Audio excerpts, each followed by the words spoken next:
আমি তো সবসময় সন্ত্রাসী সংগঠন বা নিষিদ্ধ সংগঠন হিসেবেই বলে থাকি। অন্য কেউ যদি অন্য কিছু বলে থাকে তাহলে তাকে প্রশ্ন করতে পারেন যে কেন বলছে। এটা দুঃখজনক যে জুলাই গণঅভ্যুত্থানের পরে আবার জুলাই মাসে এসে নৌকা প্রতীক থাকবে কি থাকবে এটা নিয়ে আমাদেরকে কথা বলতে হচ্ছে। এটা তো দুঃখজনক।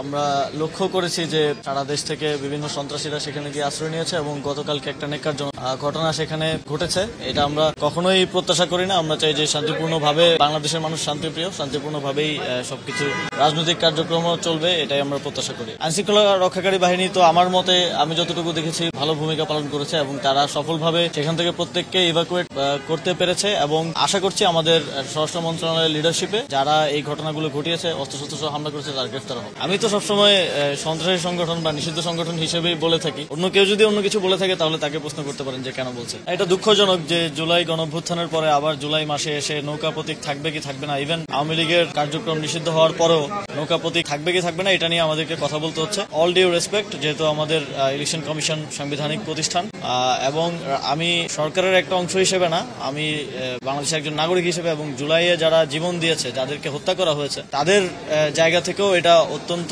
অবিবেচনা প্রসূত আমি মনে করি এবং অবশ্যই আমি অনুরোধ করব যে নির্বাচন কমিশন এটা পুনর্বিবেচনা করবে। যে জুলাইয়ের যে স্পিরিট আছে এবং একই সাথে সরকার যেই দলটিকে এবং যেই মার্কাটি ব্যবহার করে মানুষের ভোটাধিকার হরণ করা হয়েছে কোটি কোটি মানুষের 3 দফায়, সেই মার্কাটিকে আবারও রাখাটা এটা জুলাই গণঅভ্যুত্থানের স্পিরিটের সাথে সাংঘর্ষিক।